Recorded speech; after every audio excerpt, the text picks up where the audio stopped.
Damos gracias al Señor por otra mañana más, otro miércoles. Bendito sea su nombre. Vamos a empezar con el estudio de esta mañana. Damos sin primero darle el honor al Señor, darle toda la adoración, porque solo Él es bueno. Para siempre es su misericordia. Aleluya. Hoy vamos a empezar, hermanas, sean bienvenidas.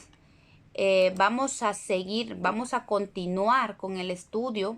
Ya está en pantalla. Quería mostrarles ya que está mi hermana allí, quería mostrarles la figura yo sé que ustedes ya han visto esto, pero para recalcar, estamos viendo la responsabilidad de los sacerdotes. Seguimos en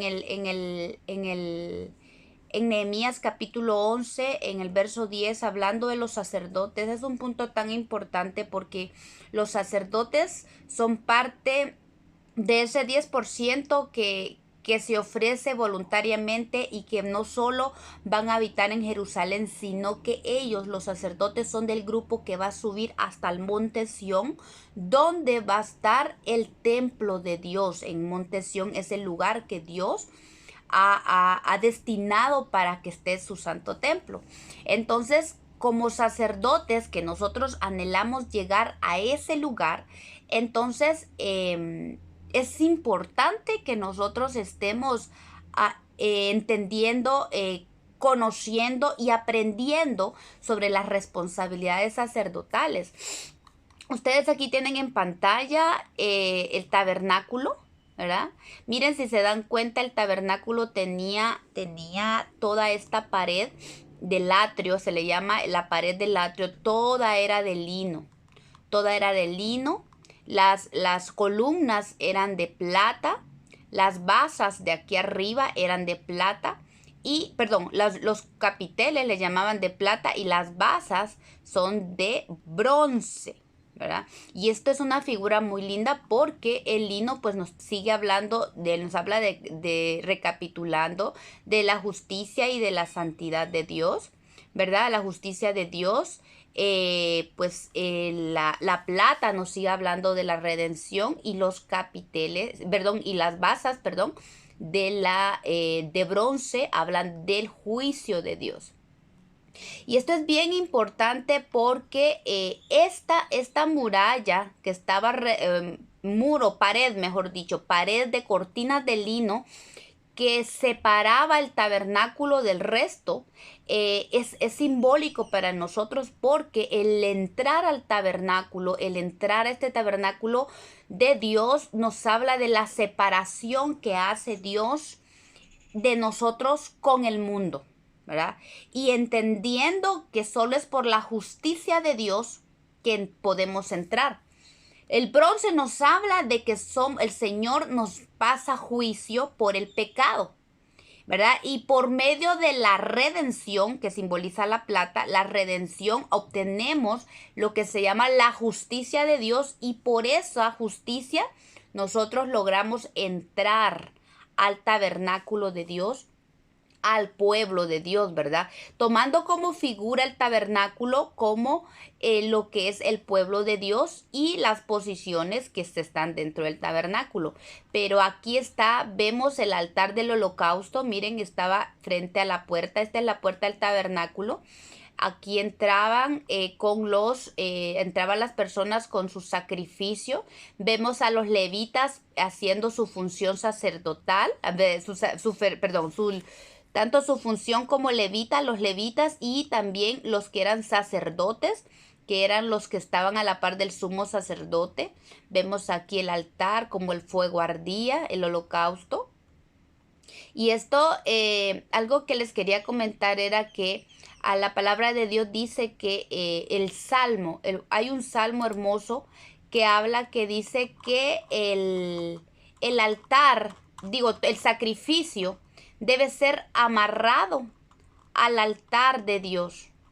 Entonces, eso es interesante y muy importante, porque cuando nosotros, el Espíritu Santo nos saca a evidencia algún pecado, alguna área, entonces nosotros cuando nosotros tenemos que llevar esa ofrenda, esa iniquidad al altar, y qué importante es el hecho de amarrarlas a los cuernos del altar, porque eso habla de que nosotros tenemos que amarrarlo de tal manera de que hasta que se queme, o sea, significa que no debemos desistir nosotros de presentar esa ofrenda hasta que nosotros por el Espíritu tengamos la certeza de que esa iniquidad ha sido quitada de nuestra vida hasta que arda completamente. Y por eso dice el Salmo 118:27, Dios es el Señor que nos ha resplandecido. Atad el sacrificio con cuerdas a los cuernos del altar.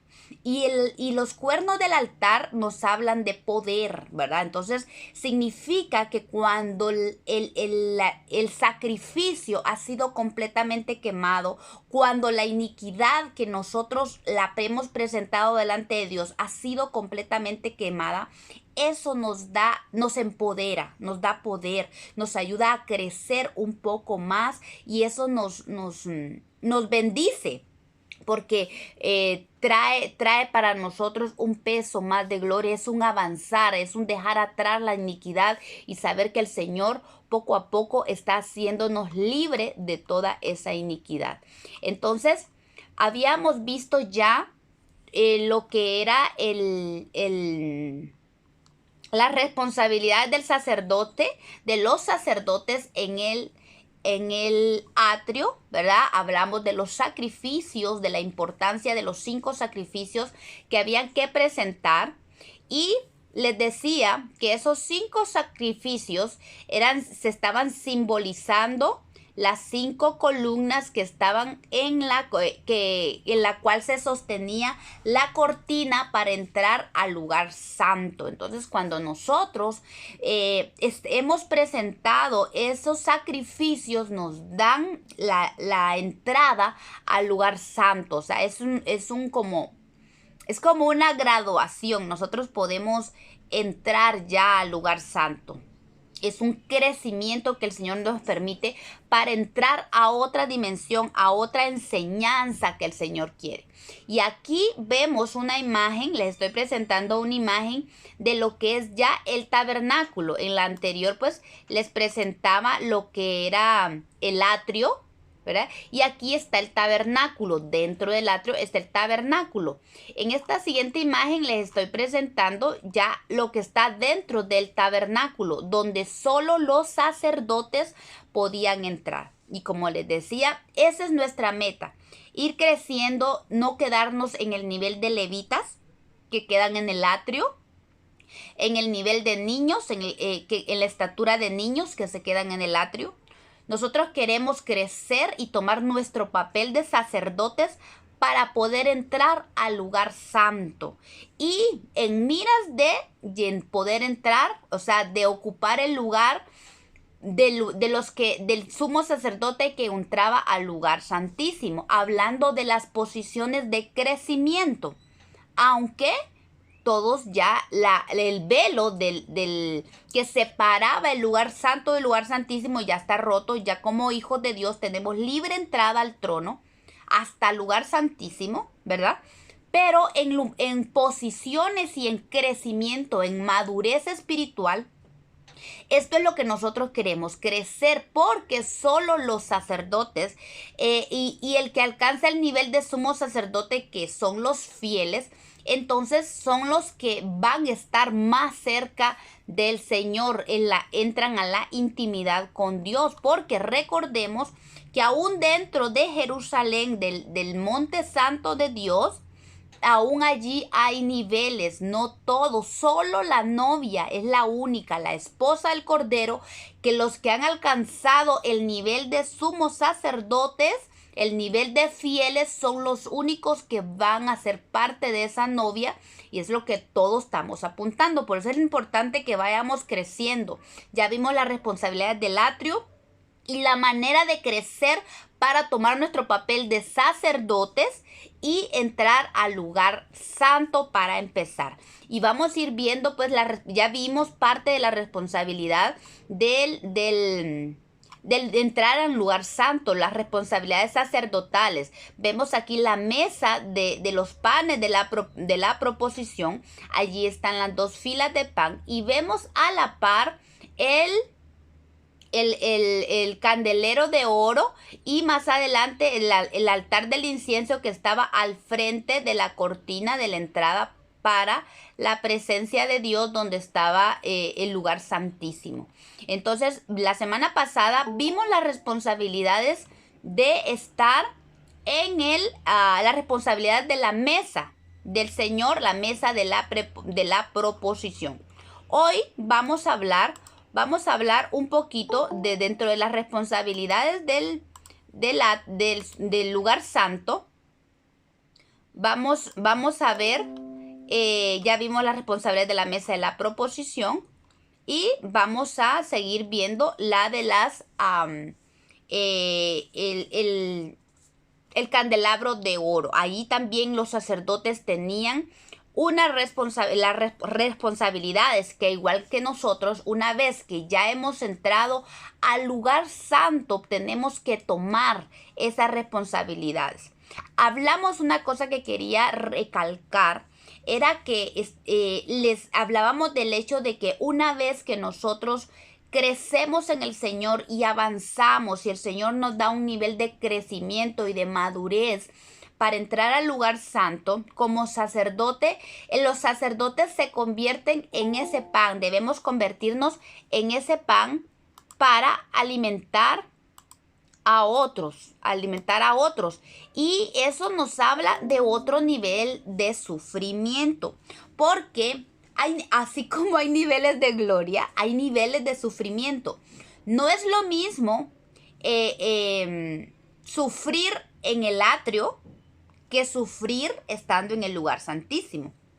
Porque tenemos que entender y reconocer que el sufrimiento es parte de la vida en Cristo y del creyente, ¿verdad? Porque en el lugar santo nosotros tenemos que completar los sufrimientos de Cristo, así dice el apóstol Pablo. En Colosenses 1:24 dice el apóstol Pablo: ahora me gozo en lo que padezco por vosotros y cumplo en mi carne lo que falta de las aflicciones de Cristo por su cuerpo, que es la iglesia. Entonces, esto nos está hablando de un sufrimiento. Si se dan cuenta, Pablo habla de un sufrimiento, de que él está sufriendo por Cristo.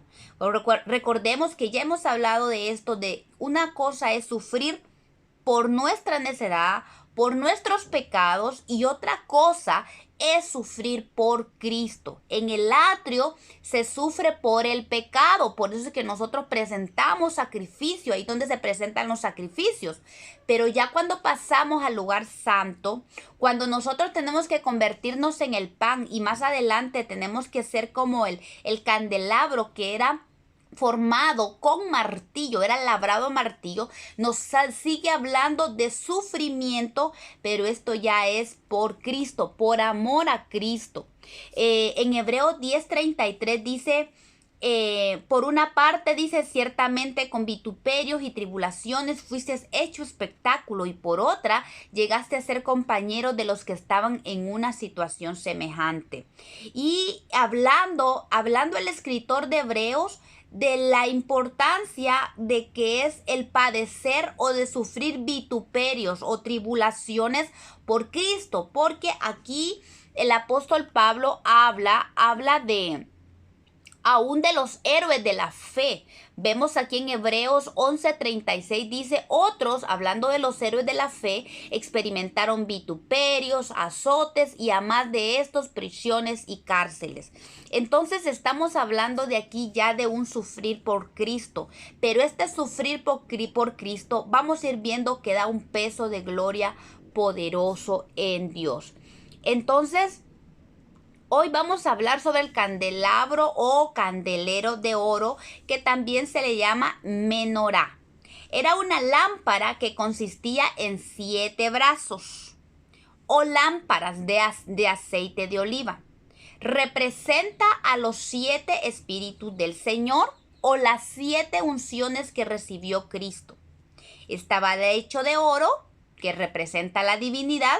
Por lo tanto, el candelero de oro representa a la tercera persona de la Trinidad, que es el Espíritu Santo. Entonces, aquí la responsabilidad del sacerdote era ministrar en el Espíritu Santo, ministrar al Espíritu Santo.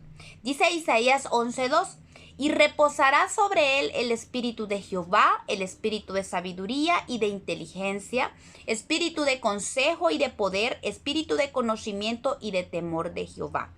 Esta cita está hablando del espíritu que iba a reposar, de los 7 espíritus, o mejor dicho, las 7 unciones que reposaban sobre Cristo.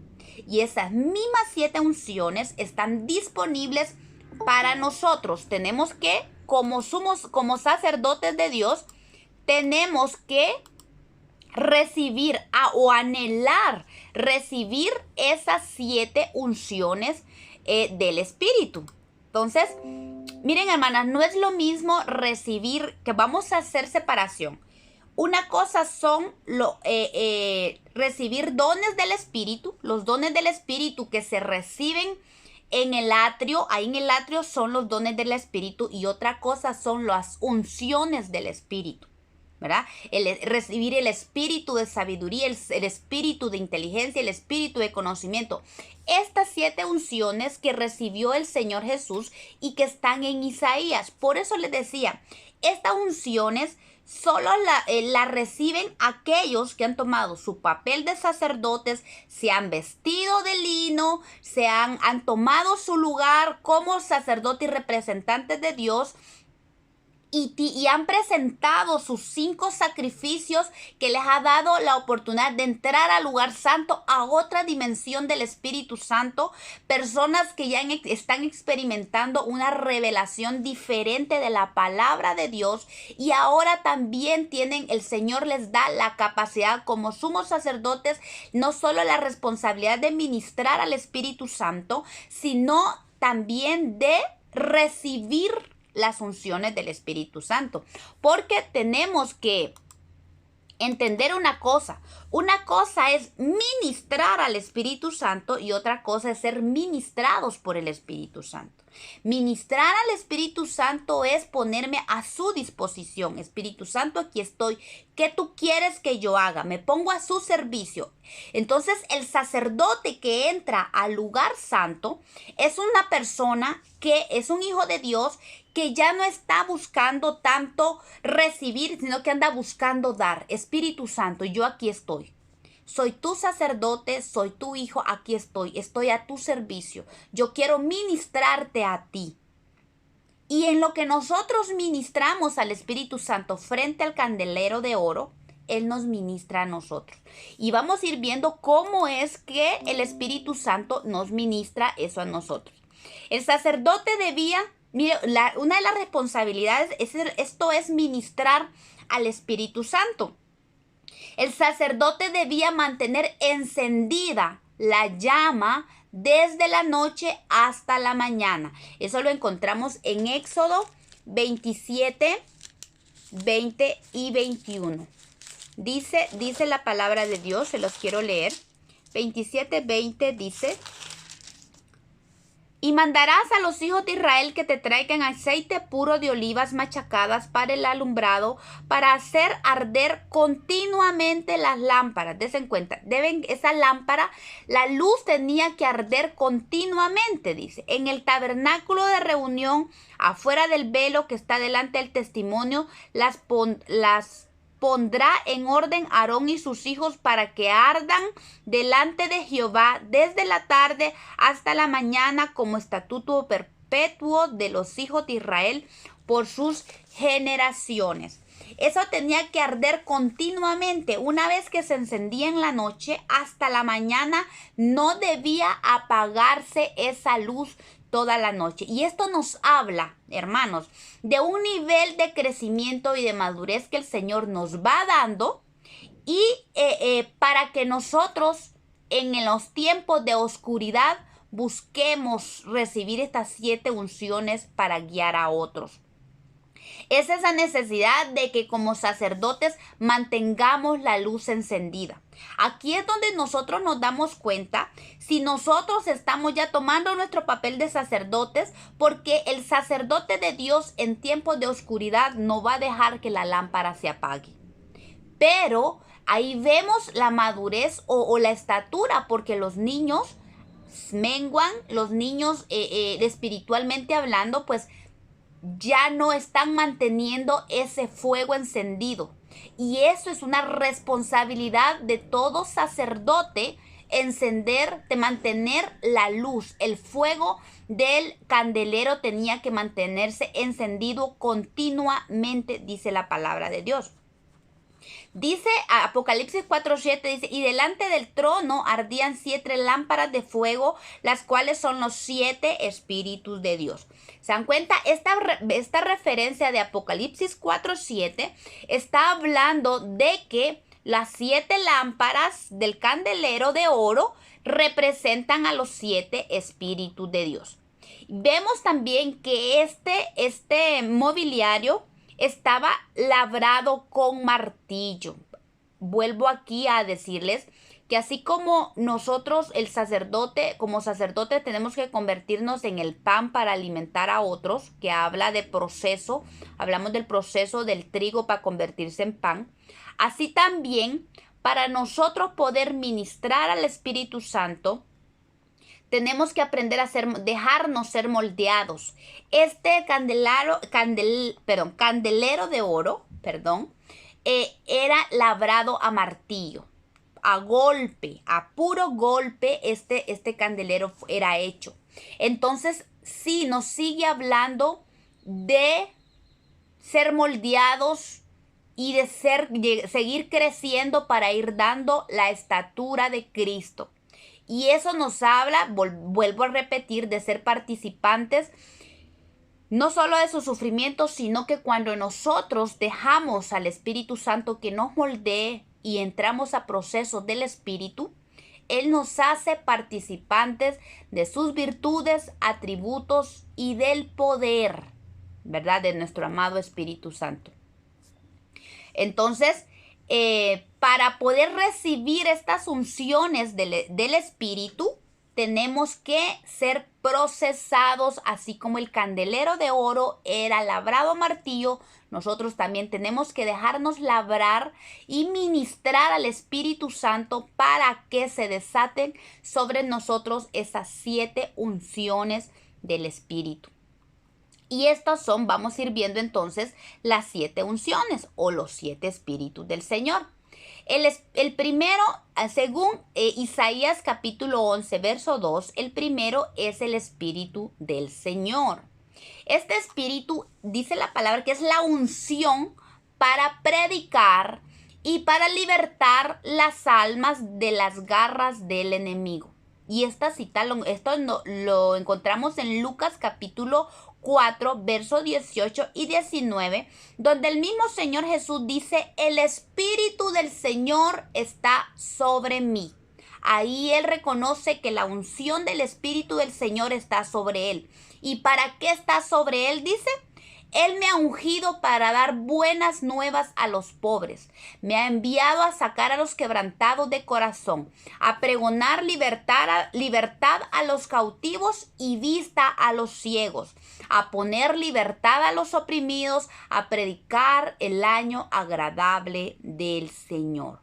Vemos entonces que el Espíritu del Señor es una unción que se recibe y que nos faculta nos capacita para predicar la palabra con autoridad, para libertar. Es la misma unción que posó sobre Cristo y que lo capacitó para venir a hacer su ministerio. Recordemos que nosotros, como la novia del Cordero, tenemos que terminar, o sea, completar no solo los sufrimientos de Cristo, sino que participar del mismo ministerio de nuestro Señor Jesucristo. Su ministerio era dar buenas nuevas a los pobres, era pregonar libertad a los cautivos, sanar a los quebrantados de corazón. Miren qué tremendo, cuánta capacidad da esta unción. Qué lindo es saber de que Dios nos hace participantes de esta unción. El Espíritu del Señor nos capacita para hablar, para predicar, pero este es un hablar con autoridad, es para dar buenas nuevas a los pobres, para sanar a los quebrantados de corazón. Es una unción tan preciosa que nos capacita para ir a esas personas que han sido lastimadas, quebrantadas, dañadas en sus corazones. Y esta unción el Señor nos la da para sanar, dice, de parte de Dios a los quebrantados de corazón, libertad a los cautivos. Esta unción nos da la capacitación para ir a esas personas que están cautivos en el pecado, cautivos por vicios, cautivos por tantas ataduras del enemigo. El Señor nos da esta unción para que nosotros vayamos a libertar a esos cautivos, para dar vista a los ciegos, para aquellos que están cerradas sus mentes, que no logran ver la realidad de la vida, de la salvación, de lo que es Cristo, de lo que Cristo puede representar en su vida.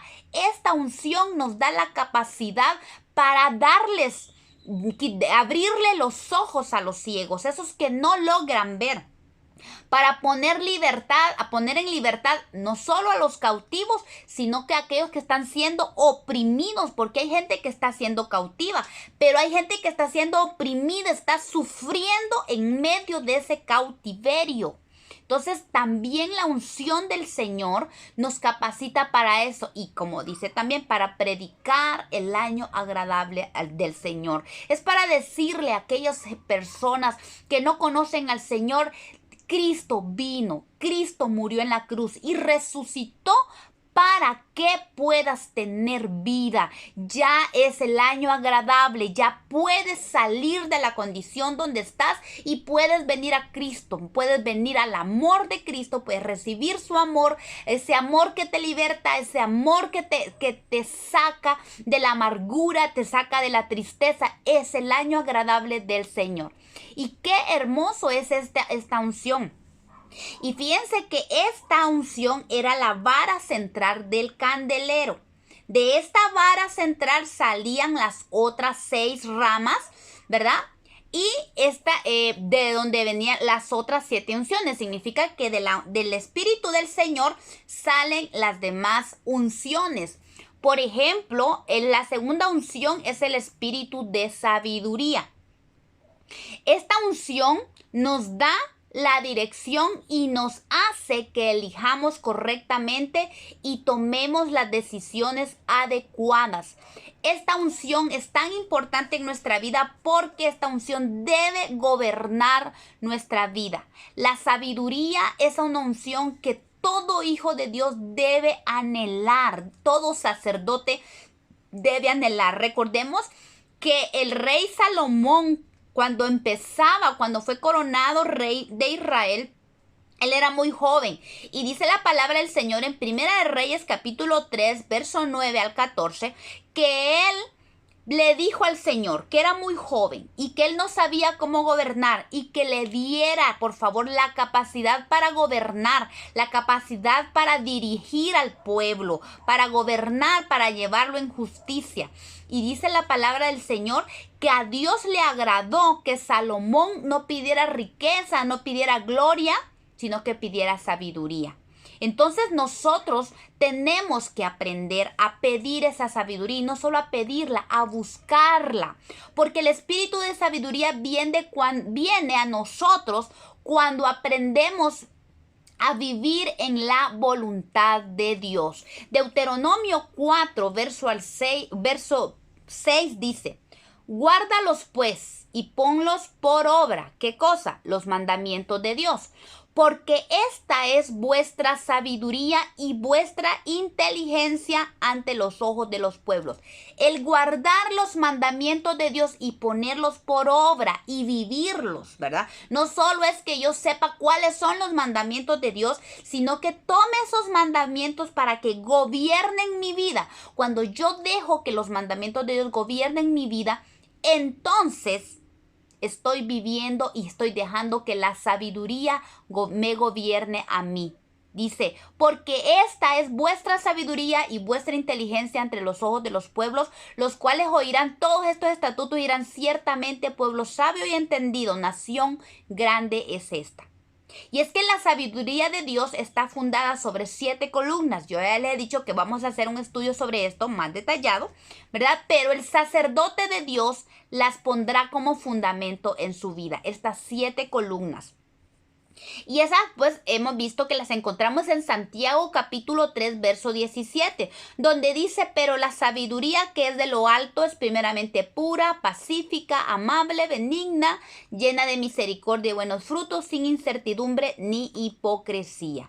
Entonces, todo sacerdote debería de agarrar estas 7 columnas, todo sacerdote que necesita o que busca la sabiduría de Dios, saber ser gobernada por los mandamientos de Dios, debe de poner y trabajar en establecer en su vida en estas 7 columnas, en la pureza o santidad, en la paz con Dios y paz de Dios, en la amabilidad, en la benignidad, en trabajar en la misericordia pero con frutos, en la fe y en la sinceridad o la lealtad. Eso es la sabiduría y sus 7 columnas. La tercera unción es el espíritu de inteligencia. Esta unción se relaciona con la habilidad de interpretar sueños y visiones. Es la capacidad de entender en cualquier circunstancia lo que Dios está haciendo y por qué Dios lo está haciendo. Es la capacidad para que un maestro de la palabra de Dios sea capaz de explicarla de la manera más sencilla sin que pierda su esencia. Es una unción que necesitamos si queremos enseñar la palabra de Dios. La necesitamos y tenemos que pedirle al Señor, y eso se hace ministrando al Espíritu Santo. Un ejemplo de eso es Daniel, que el Señor le dio esta unción del espíritu de inteligencia para interpretar los sueños, y también José. La cuarta unción es el espíritu de consejo. Es la unción que es dada a aquellos que son llamados al oficio y ministerio de consejero. Esta unción nos capacita para dar a las personas dirección para su vida y establecerlos en el camino de Dios. El consejo siempre tiene que ser guiado por el Espíritu Santo. Siempre tiene que ir fundamentado en su palabra. Pablo le hablaba a Timoteo, ¿verdad? Y siempre establecía y tomaba la palabra de Dios para guiarlo, para aconsejarlo. Por eso es que esto es bien importante. Hay muchos ministros que trabajan en el área de administración y consejería, y qué importante es saber que el consejero está siendo guiado por el Espíritu Santo, ¿verdad? Es menester tener esta unción, el espíritu de consejo, guiado por el Espíritu Santo y no en la carne. Tenemos que tener cuidado porque muchas veces se dan consejos en la carne, o por lo que yo viví, o por lo que a mí me traumó, o por lo que yo sufrí, todavía tengo eso ahí.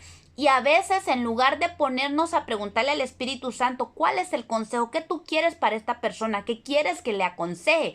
Un consejo guiado por el Espíritu Santo, fundamentado. ¿Qué dice la palabra de Dios? Así tenemos que aconsejar. Por eso es importante este espíritu de consejo. Y aunque hay un ministerio de administración y consejería, todo sacerdote de Dios, todos deberíamos de anhelar esta unción sobre nuestra vida, porque en una situación o en cualquier otra siempre puede venir alguien a nuestra vida y decirnos, mira hermana, fíjese que, o hermano, te estoy pasando eso, ¿usted qué me aconseja? ¿Qué puedo hacer? ¿Qué usted qué opina? Y ahí es donde nosotros necesitamos esta unción de consejo, el espíritu de consejo, para poder dar el consejo adecuado conforme al Espíritu Santo, un consejo que lo edifique, ¿verdad? Se espera que como los sacerdotes de Dios en el pasado, tengamos el Urim y el Tumim, que es el Espíritu Santo, para dar el consejo de Dios y recibir la revelación de lo que Dios está haciendo en la vida de aquellos que vienen a nosotros por consejo, ¿verdad? No porque, es que fíjese que mire, lo mismito le pasó a mi abuelita a usted. ¿Y sabe qué hizo mi abuelita? Mire, dejó a ese hombre y mejor, y mire, mi abuela se libró de las garras de mi abuelo porque mi abuelo era un aquí, mi abuelo era un allá. Y eso de aconsejar en la carne es bien delicado. Entonces, como sacerdotes de Dios tenemos que pedirle al Señor, Señor, cuando venga alguien para pedir consejo, ayúdame, dame, yo quiero esta unción, yo quiero tener el urín y el tumín en mi mente, en mi corazón, aquí en mi corazón, en mi pecho, porque aquí lo llevaba el sacerdote, para dar ese consejo conforme a tu voluntad, no conforme a mi carne, no conforme a mis ideas, no conforme a lo que yo he vivido, sino conforme a tu palabra, ¿verdad? Y la siguiente unción es el espíritu de poder. Esta unción es tremenda porque esta unción opera en el ámbito de los grandes milagros y de poder. Esta unción, según Joel 2:7, va a ser derramada sobre la iglesia del final de los tiempos para hacerla un poderoso ejército para el Señor, ¿verdad? Así como en el tiempo de los apóstoles, la iglesia del principio se volvió una iglesia poderosa, un ejército poderoso que aún los reyes temían porque ellos pensaban de que era para algo en contra de Roma, que se iban a sublevar en contra de Roma. De la misma manera, en estos últimos tiempos, aún dice la palabra que la gloria postrera va a ser mayor que la primera. Eso nos habla de que la unción del espíritu de poder que va a caer sobre la iglesia del último tiempo va a ser más poderosa que la que se vivió en el tiempo de los apóstoles. Entonces, anhelemos entrar al lugar santo para ser parte de aquellos que van a recibir el espíritu de poder. Un espíritu de poder donde la iglesia va a manifestar los grandes milagros, la gloria de Dios. Vamos a ver muertos resucitar, vamos a ver grandes sanidades. Ya hemos empezado a verlas, pero se va a aumentar esta unción en el último tiempo, sobre la iglesia, sobre los fieles, sobre la novia, sobre los sacerdotes, aquellos que entran al lugar santo. Entonces debemos anhelarla. Joel 2:7 dice, como valientes correrán, como hombres de guerra subirán el muro, cada cual marchará por su camino y no torcerá su rumbo. Este espíritu de poder no solo afianza a la iglesia, la afirma, sino que también le va a dar un nombre que es el nombre de Cristo, porque es por el nombre de Cristo que se va a ejecutar el espíritu de poder sobre ella. Entonces anhelemos, hermanos, entrar al lugar santo para poder disfrutar de estas unciones del Espíritu Santo. La siguiente unción es el espíritu de conocimiento. Esta unción, cuando opera en nosotros, revela el pasado, el presente o futuro. Cuanto más cerca sea nuestra intimidad con el Espíritu Santo, más se desarrollará esta unción en nosotros. Porque el Señor Jesús dijo en Juan capítulo 16 versos 13, dice, pero cuando venga el Espíritu de verdad, Él os guiará a toda verdad, porque no hablará de su propia cuenta, sino que hablará todo lo que oyere y os hará saber las cosas que habrán de venir. Es tremendo cuando el Espíritu Santo manifiesta esta unción sobre sus siervos, que conste que esto no es adivinación. El espíritu de adivinación es un espíritu inmundo, es un espíritu satánico del infierno, el cual es condenado en la palabra de Dios. Es el espíritu de conocimiento de Dios y siempre es usado por el Espíritu Santo. El Espíritu Santo decide cuándo usar estas unciones. Eso es algo que tenemos que aclarar, que estas unciones son del Espíritu, al igual que los dones que son del Espíritu. ¿Qué significa eso? Que Él es el dueño de los dones, Él es el dueño de estas unciones, y quien decide cuándo se usan o cuándo se manifiestan es el Espíritu Santo. No nosotros, es Él. Por eso es que nosotros no podemos hacer alarde de que, no, es que sobre mí reposa tal unción. Es el Espíritu Santo, y cuando Él quiere, no vaya a ser que alguien de nosotros diga que tiene el espíritu de conocimiento, que el Señor le ha permitido en alguna ocasión, le ha revelado el pasado, el presente y el futuro de alguien, y ya después va a querer estar practicando eso sin la guianza del Espíritu Santo. Es bien peligroso porque puede entrar un espíritu de adivinación y eso es bien delicado. Por eso tenemos que estar bien unidos al Espíritu Santo, mantener esa cercanía, esa intimidad con el Espíritu Santo para saber qué es el Espíritu Santo, que es cuando el Espíritu dice, no es cuando yo considero, sino es cuando el Espíritu guía a decir esto y lo otro, esto pasó en tu pasado, esto está pasando ahorita contigo o esto pasará contigo. Entonces, y esta unción es usado bastante con los profetas, los profetas de Dios. En ellos se manifiesta bastante el espíritu de conocimiento. Amén. Y el último espíritu, la última unción, es el espíritu de temor de Jehová. Esta unción es sumamente importante para todos nosotros, porque esta unción nos afianza, esta unción nos pone firme, nos fundamenta, porque esta unción sobre nosotros trae convicción y amor por el Espíritu Santo, por Dios, y un temor por no desagradarlo, o sea, un temor para no desagradarlo. Ese es un temor que viene. Tenemos que anhelar el espíritu del temor de Jehová. ¿Por qué? Porque esto nos ubica, esto nos hace amarlo más, pero también tenemos que pensar muy bien si lo que hacemos o lo que decimos lo está desagradando, y eso nos trae temor a nuestro corazón. Y es importante porque esta unción trae avivamiento a la iglesia. En el libro de los Hechos, capítulo 5, vemos el juicio que el Señor Espíritu Santo hizo sobre Ananías y Zafira. ¿Recuerdan ese pasaje donde ellos quisieron mentirle al Espíritu Santo? Y dice la palabra de Dios que cuando ellos fueron muertos delante de los apóstoles por quererle mentir al Espíritu Santo, dice la palabra de Dios que cayó temor sobre toda la iglesia, sobre todos aquellos que escucharon el juicio que había venido sobre Ananías y Zafira.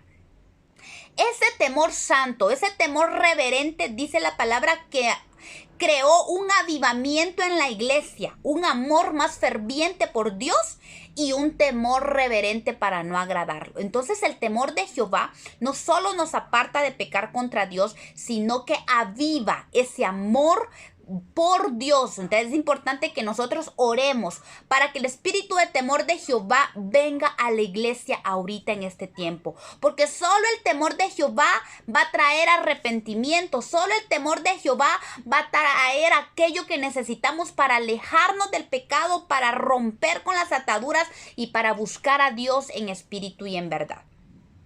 Entonces, como dije anteriormente, estas 7 unciones no son lo mismo que el bautismo del Espíritu Santo ni los dones. Esta es una experiencia espiritual más alta que se alcanza solo al entrar al lugar santo. Por eso les decía, anhelemos entrar al lugar santo. Y en el candelabro, en el candelero de oro había un aceite.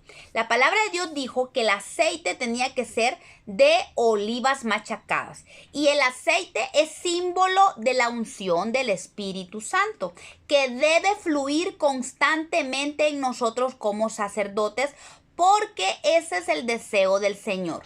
Miren, todo esto nos habla de ser procesados y de que permitirle al Señor que toda escoria que todavía va quedando en nuestra vida vaya siendo quitada.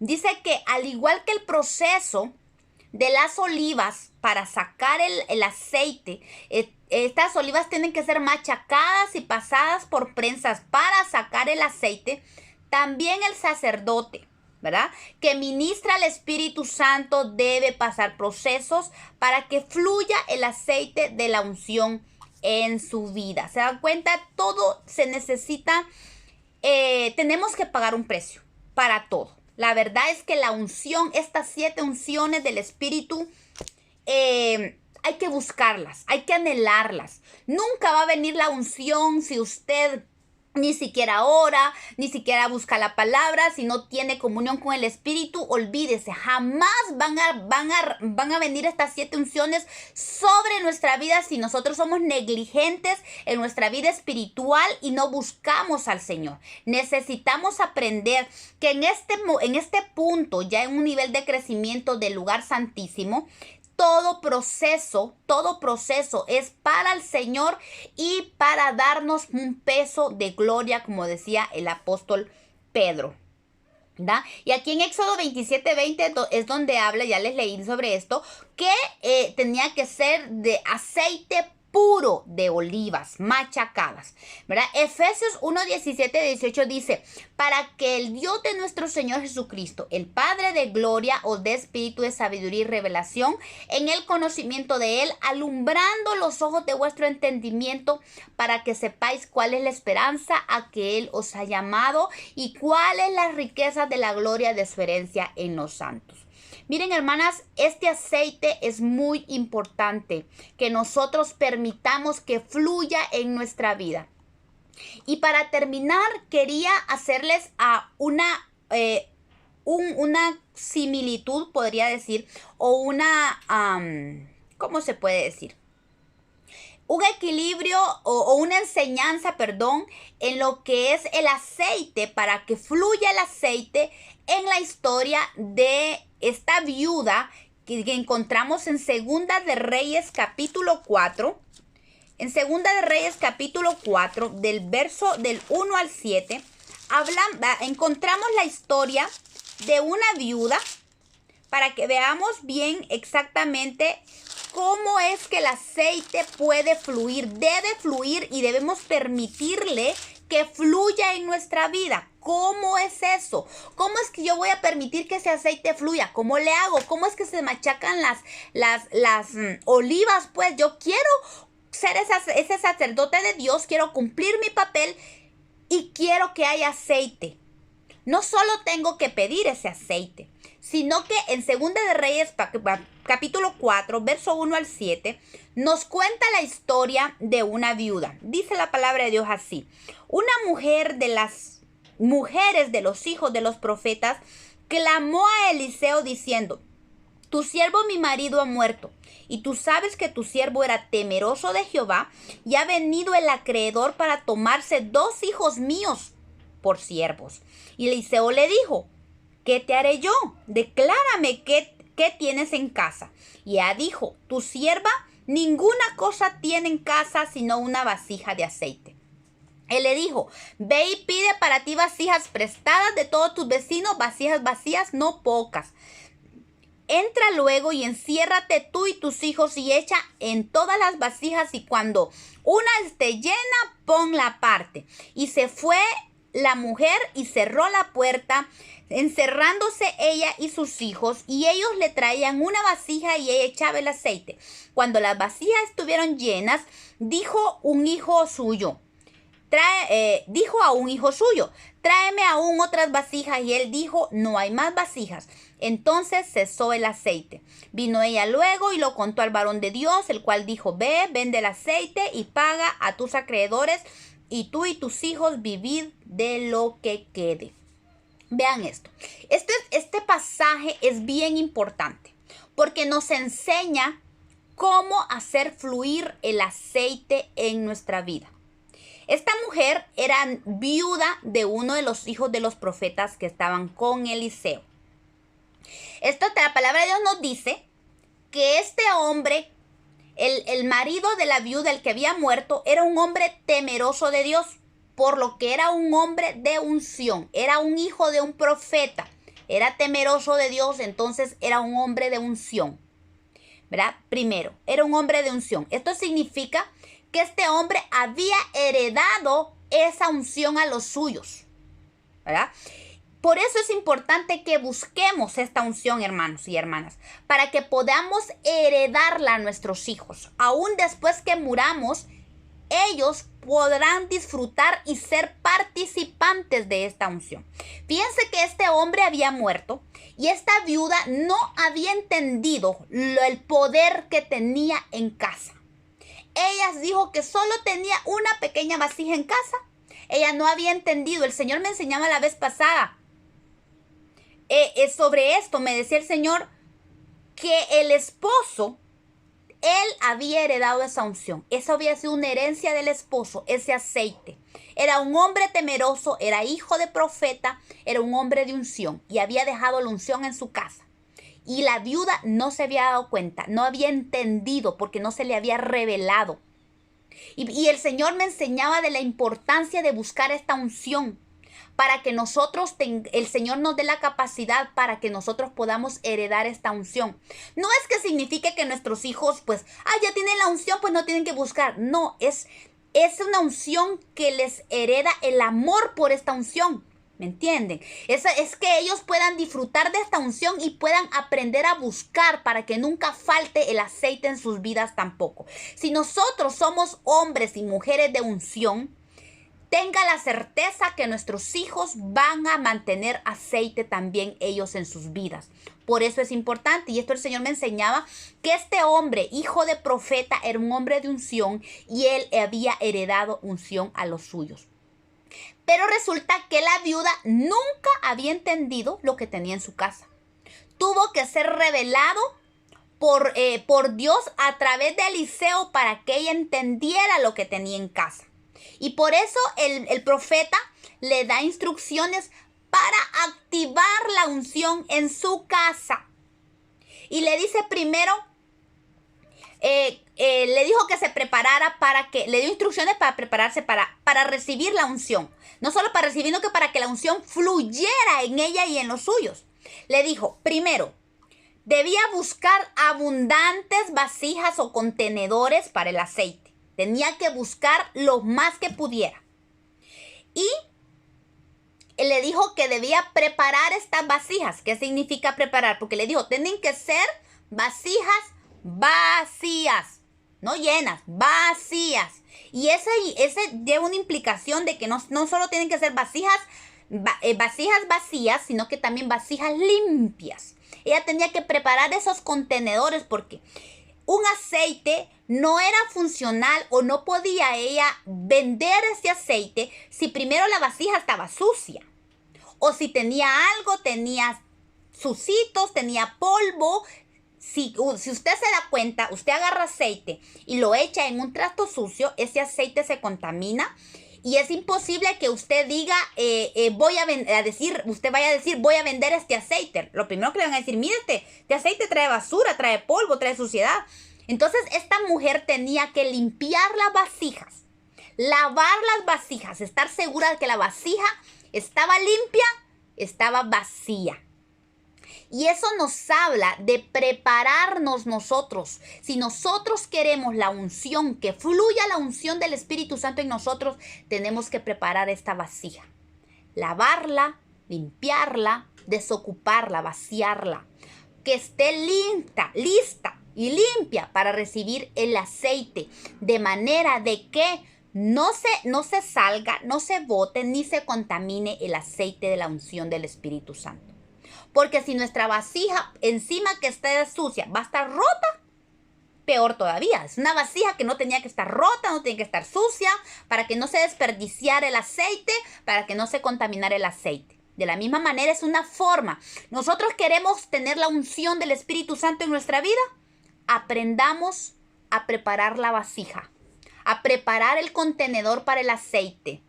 No contenedores sucios, no contenedores rotos. Para que el aceite no se desperdicie, ni se contamine, ni se ensucie. Entonces tenemos que prepararnos, preparar nuestra vida, nuestro corazón, para que el aceite de Dios venga sobre nosotros, la unción del Espíritu Santo repose en nosotros.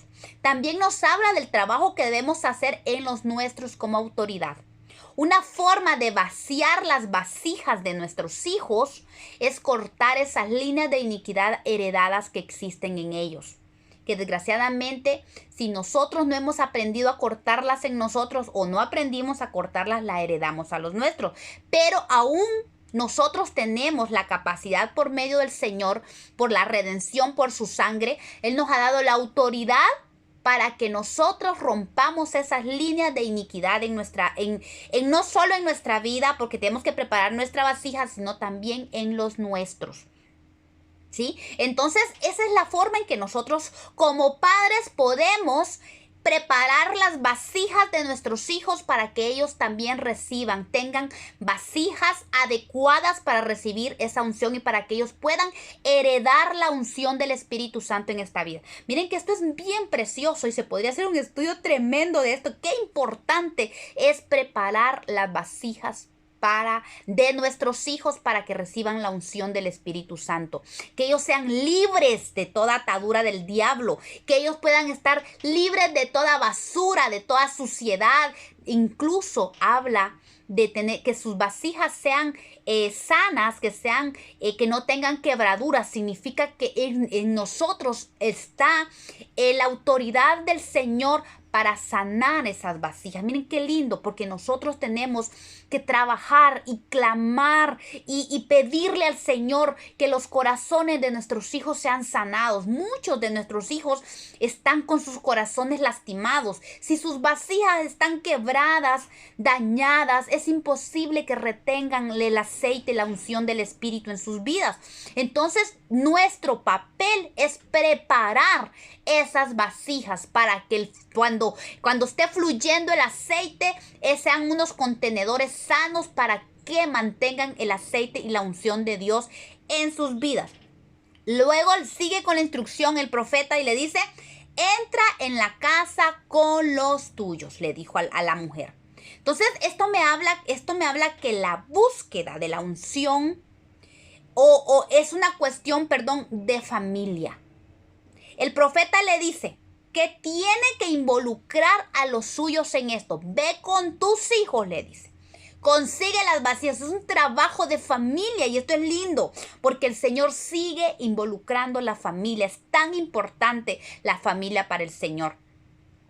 Y es tan importante porque le dices, vas a involucrar a tus hijos de manera que van a detener. Cuando la unción fluya en sus vidas, cuando la unción fluya, cuando el aceite fluya y fluya, eso les va a dar a ustedes no solo la autoridad, sino el poder para detener al enemigo que quiere apropiarse de la vida de tus hijos, le dice. Miren qué importante es que nosotros dejemos que fluya la unción. Eso nos da el poder. Le cerramos la puerta al enemigo para que no venga detrás de nuestros hijos. Nuestros hijos no le pertenecen al enemigo. Nuestros hijos son herencia de Jehová y tenemos que pelear y luchar con uñas y dientes si es posible para que la unción fluya, porque la unción nos va a dar la capacidad para pagar toda deuda, para quitarle todo derecho al enemigo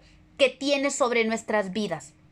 Qué importante es esto, que tenemos que involucrar a los nuestros. Eliseo no le dijo a ella, ve y haz tú solita esto. No, le dijo, ve con tus hijos. ¿Y sabe qué le dijo? Ve y cierra la puerta, le dijo. Cierra la puerta, le dijo, enciérrate tú y tus hijos. Vea, tú y tus hijos. ¿Ve? Y empieza a llenar las vasijas con tus hijos. Esta mujer lo hizo con su familia y le dijo cerrar la puerta. Este es un punto bastante importante también en el proceso de la búsqueda del fluir de la unción del Espíritu en nuestra vida. Porque el cerrar las puertas tiene dos funciones. Primero, nos separa de los de afuera o nos santifica. Es un cerrar la puerta. Esto nos enseña que la unción de Dios no puede fluir en nuestra vida mientras no cerremos puertas al pecado. Puertas abiertas al pecado y a la tentación son un obstáculo para que fluya la unción del Espíritu Santo en nuestra vida. ¿Verdad? Un sacerdote de Dios que no se viste de lino, que no busca la santidad de Dios y su justicia para él, nunca podrá ver la unción en su vida. Por esta razón es tan importante que revisemos que toda puerta sea cerrada. Miren, hermanos y hermanas, por eso es que hay tanto ministro de Dios que no fluye la unción en sus vidas porque hay puertas, hay pecados en su vida, hay tentaciones. Y el Señor nos manda. Es un tiempo que donde estamos viendo que está abundando la gracia. Pero ¿por qué? Dice la palabra de Dios que donde abunda el pecado, sobreabunda la gracia. Entonces significa que tenemos una iglesia, tenemos un pueblo, somos parte de un pueblo donde hay inmundicia y donde hay pecado. Y tenemos que aprender a cerrar las puertas. Cerrar las puertas, eso nos separa del mundo y nos prepara para que el fluir del aceite de la unción en nuestra vida fluya y fluya y fluya. Así como en esta mujer. Esta mujer tuvo que cerrar la puerta.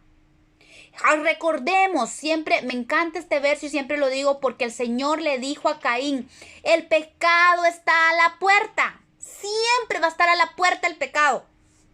Pero le dijo el Señor a Caín, tú tienes el poder para cerrar esa puerta y enseñorearte de él. Entonces tenemos que aprender a cerrar esas puertas que nos llevan a pecar, esas puertas que representan tentación para nosotros. Tenemos que aprender mucho. El Señor me ha enseñado mucho al respecto de eso, de cerrar puertas, de cerrar. Y eso, miren, hermanas, de repente tiene que ver con personas. Tienen que ver con amistades, tienen que ver con lugares. Hay lugares que ya no debemos visitar. Hay personas que lamentablemente ya no podemos tener relaciones de amistad o lazos con ciertas personas. Tenemos que cortar porque son personas que nos llevan al pecado o son personas que provocan tentación en nosotros. Tenemos que cortarlas. Son puertas que tenemos que cerrar.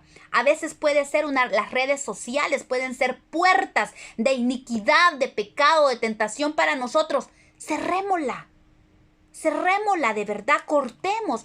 El Señor decía, si tu ojo te hace caer, sácalo de ti. Si tu mano te hace pecar, córtala. Es mejor que entres tuerto y cojo, o sea, sin manco, decía, al cielo, que vayas completito al infierno porque no sacaste tu ojo, no cerraste la puerta.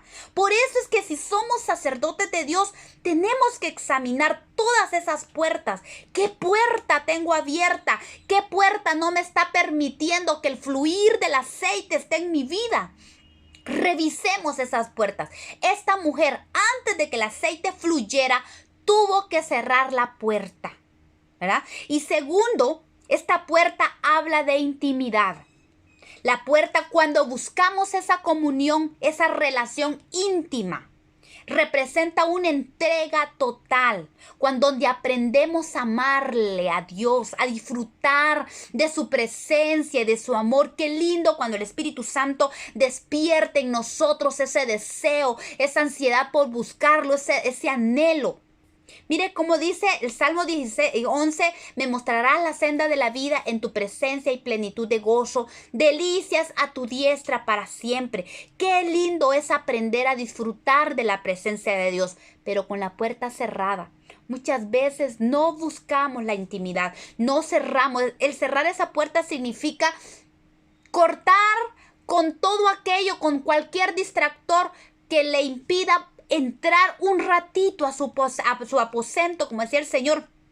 Entra a tu aposento y ahí en lo íntimo habla con tu Padre Celestial. Tomar tiempo de intimidad con Dios, tiempos en nuestra agenda apretada, en nuestros múltiples quehaceres. Qué importante es buscar ese tiempo de intimidad y cerrar la puerta para disfrutar de la intimidad del Señor. Y no solo esa intimidad nos permite disfrutar a nosotros. ¿Sabe qué es cerrar esa puerta? También cuando cerramos esa puerta, le permitimos al Señor que se deleite con nosotros. Porque el Espíritu Santo nos anhela. Santiago dice, ¿o pensáis que la Escritura dice en vano, el Espíritu que Él ha hecho morar en vosotros os anhela celosamente? Él nos anhela, Él nos ama. Y mire, y Él quiere disfrutarnos, Él quiere deleitarse en nosotros. Cantares 4:10 dice, Cuán hermosos son tus amores, hermana, esposa mía, dice el Señor. Cuánto mejores que el vino tus amores y el olor de tus ungüentos que todas las especias aromáticas. Miren todo lo que dice el Señor de nosotros cuando estamos en intimidad con Él. Como panal de miel destilan tus labios. Es que Él se deleitan cuando de nuestra boca salen palabras de amor para el Señor. Dice que para Él son como panal de miel. Dice que nuestros labios destilan miel para Él. Dice, oh esposa, miel y leche hay debajo de tu lengua. Hay palabras que le agradan a Él. Y el olor de tus vestidos como el olor del Líbano. Y recordemos cuáles son nuestros vestidos. Lino limpio. Lino limpio está hablando de la justicia, de la santidad. Esas obras que hacemos para el Señor destilan un olor para Él. Esa santidad que nosotros anhelamos y que buscamos son para Él olor fragante. Dice, el olor de tus vestidos como el olor del Líbano. Y mire qué lindo, dice, huerto cerrado. Mire, en huerto cerrado. Él disfruta todo esto cuando su esposa es un huerto cerrado. Huerto cerrado eres, hermosa mía, hermana mía, esposa mía. Fuente cerrada, fuente sellada. Solo para mí, dice el Señor. El Señor se disfruta cuando nosotros tomamos, cuando nosotros cerramos la puerta para la búsqueda de la intimidad con Dios. Él nos disfruta y nosotros lo disfrutamos a Él. Y ahí es donde empieza el fluir del aceite. El aceite fluye y fluye y fluye en nosotros. Y ese aceite nos hace libre a nosotros, nos hace libre a nuestros hijos. Y no solo eso, nos hace vivir de una manera satisfecha. Vida en abundancia trae eso para nosotros. El cerrar la puerta, el permitir el fluir del aceite en nuestra vida, así como el aceite que tenía que fluir en el candelero de oro. Así es que la luz del candelero brillaba en todo el lugar santo, brillaba sobre el altar del incienso y sobre la mesa de los panes de la proposición. Así que podemos ver que solo la unción del Espíritu Santo puede abrirnos los ojos para entender la palabra de Dios, que es el pan de la proposición, y nos lleva a una oración, intercesión, alabanza y adoración en el Espíritu que ministramos en el altar del incienso, que vamos a ver el otro miércoles. Gloria al Señor, hermanos. Dios les bendiga.